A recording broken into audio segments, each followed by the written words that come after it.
કરીએ છીએ નર્મદાજીની પરિક્રમા કેટલા પ્રકારની છે આપણે સમજીએ પહેલા કે પથ પર ચાલવું, શું કરવા ચાલવું, કવા પથ પર નીકળવું.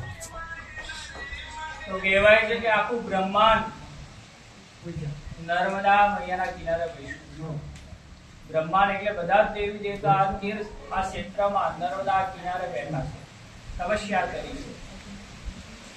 હવે વિચારવા જેવી વાત છે કે તમે મોટી પરિક્રમા કરો, એ પરિક્રમા કેટલા કિલોમીટરની થાય છે? 3000. લગભગ 3500 કિલોમીટરની પરિક્રમા થાય. તો 3500 કિલોમીટરની પરિક્રમા છે તો 1 કિલોમીટરમાં આપણે કેટલા કદમ ચાલી રહ્યા છે? 1 કિલોમીટરમાં કેટલું ચાલીએ આપણે? 500. તો બે પગનું જોડીએ તો 2400 થાય. તો 3500 કિલોમીટર ગુણ્યા 2400 કરો મોબાઈલમાં તો કેટલું નીકળે છે? બધા મોબાઈલ લઈને બેઠા જ છો. 3500 કિલોમીટર ગુણ્યા 2400 એટલે 3500 ગુણ્યા 2400 કરો 84 લાખ. 84 લાખ બરાબર. એક એક કદમ પર એક એક યોની છૂટી રહી છે. ભગવતીના પથ પર ચાલો છો, એક એક કદમ પર એક એક યોની છૂટી રહી છે. તો એક એક કદમ પર હરિ કીર્તન થાય તો કેટલું થાય? 84 લાખ વાર જપ કર્યા હોય એવું પુણ્ય પ્રાપ્ત થાય.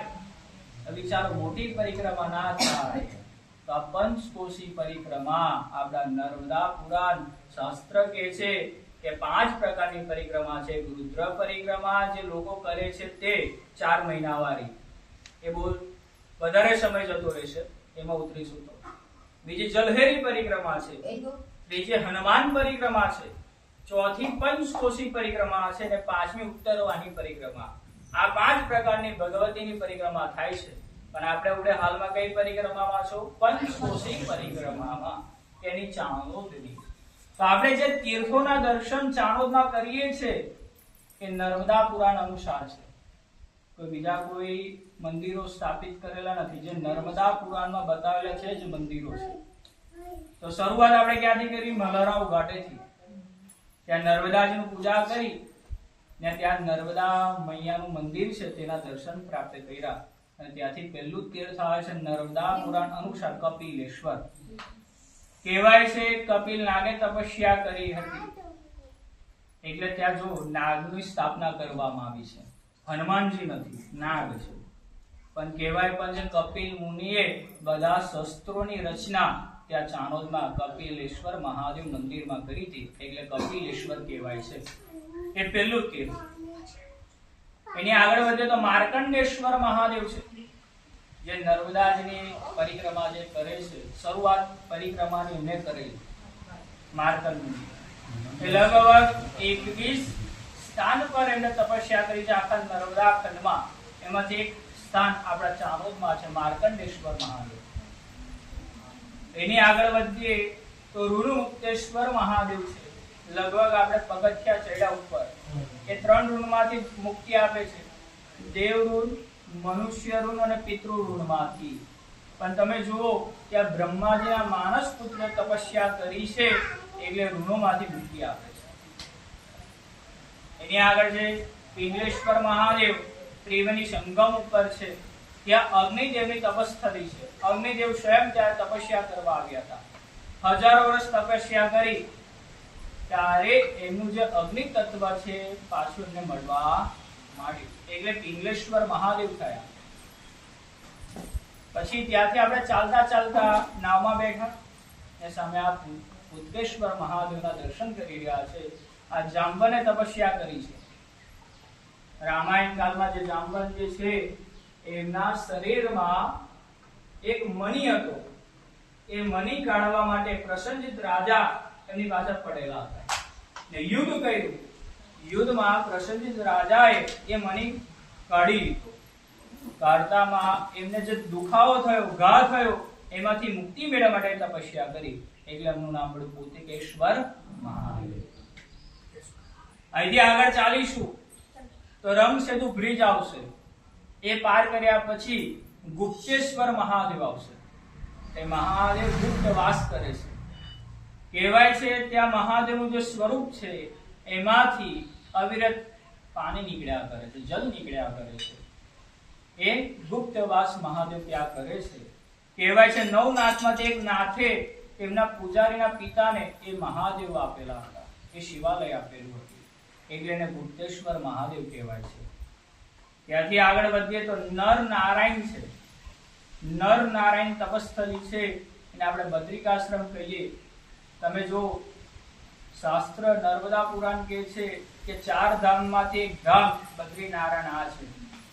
ત્યાં ના જઈ શકો તો આ ધામના દર્શન કરો તો બદ્રીનારાયણ ગયું પુણ્ય પ્રાપ્ત થાય. દરિયાપુરામાં છે નર નારાયણ મહાદેવ, એના દર્શન કરીશું. ત્યાંથી આગળ વધીશું, નંદીકેશ્વર મહાદેવ આવશે. ત્યાં નંદી જે તપસ્યા કરી છે મહાદેવનો ઘન બનવા માટે, એટલે મહાદેવ પ્રસન્ન થઈને એમને ઘનની પ્રાપ્તિ કરાવી, એટલે એની અહીં પૂજા થાય છે બધે મહાદેવનું મંદિર, એટલે એને નંદીકેશ્વર કહેવામાં આવે છે. એની આગળ છે તો ગંગનાથ મહાદેવ છે. ત્યાં સ્વયં ગંગાજી વર્ષમાં એકવાર સ્નાન કરવા આવે છે. વૈશાખ સાતમ ગંગા સપ્તમી લખેલું કેલેન્ડરમાં. દેખો ગંગાજી પર નર્મદા કિનારે સ્નાન કરવા આવે છે તો વિચારવા જેવા છે, નર્મદા સર્વશ્રેષ્ઠ છે. એટલે કહેવાય છે નર્મદામ સરિતામ શ્રેષ્ઠ. બધા પાપોમાંથી મુક્તિ ભગવતી આપે છે, એટલે બધા જ અહીંયા આવે છે સ્નાન કરવા, એટલે ગંગનાથ મહાદેવ છે. એની આગળ યમહાશ મહાદેવ છે. યમરાજાએ તપસ્યા કરી છે. યમરાજાના જે મંદિર નથી એ યમુના કિનારે છે, એક ચાણોદમાં યમહાશે તપસ્યા યમરાજાએ સ્વયં કરી છે. એટલે કહેવાય છે એમના દર્શન કરવાથી, એમની પૂજા કરવાથી યમ યોનિમાં જવું પડતું નથી, એ મનુષ્ય સ્વર્ગમાં જાય છે. યમરાજા સ્વયં કીધેલું છે. ત્યાંથી આગળ વધે તો ચાણોદમાં આપણે આવી જઈશું, એટલે ચંડિકા માતા આવશે ચાણોદમાં. ચંડમુંડનો વધ કર્યા પછી માતાજી ચાણોદમાં સ્થાપિત થયા ને કહેવા લાગ્યા ચાણોદની રક્ષા હું કરીશ, એટલે ચંડીપુર કહેવાયું. અને અપભ્રંશ ચાણોદ ચાણોદ આપણે કહીએ. એની આગળ જે તો શેષ નારાયણ ભગવાન છે. ભગવાન વિષ્ણુ ભગવાનની સુતા હોય એવી પ્રતિમા છે, કાળા કલરની. તમે લગભગ એવું કહેવાય છે તાલમેળ દૈત્ય હતો, એમનો વધ વિષ્ણુ ભગવાન એના ચક્રથી કરેલો.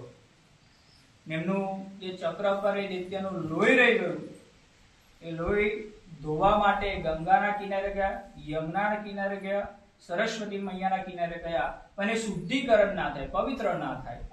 તો કહેવાયું કે ભગવતી નર્મદાજીના કિનારે આવ્યા ચાણોદમાં ચક્ર તીર્થ ઘાટ પર, ને ત્યાં ચક્ર પવિત્ર થયું, લોહી નીકળી ગયું. તો ત્યાં સ્વયં વિષ્ણુ ભગવાને સ્નાન કર્યું અને તે શેષ નારાયણ સ્વરૂપમાં ભગવાન પ્રગટ થયા અને ચાણોદના બજારમાં સ્થાપિત થયા.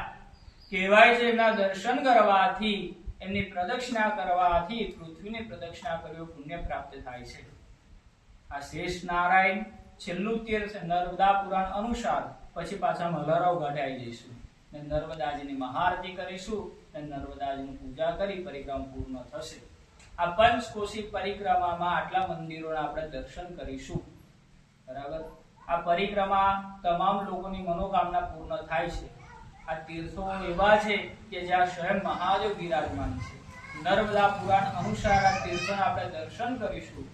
એટલે આ પરિક્રમા પૂર્ણ થાય એટલે બધાએ ભોજન પ્રસાદીનું આયોજન રાખેલું છે. કોઈ કશે જવાનું નથી, ભોજન કરીને આગળ વધીશું. બધા નર્મદે હરનો ગાન કરી સત્સંગને વિરામ આપીશું. આગળ પરિક્રમા પ્રારંભ કરીએ. નર્મદે આવો ગુપ્તેશ્વર મહાદેવ માતાજી લઈ લેજો ત્યાંથી કોઈ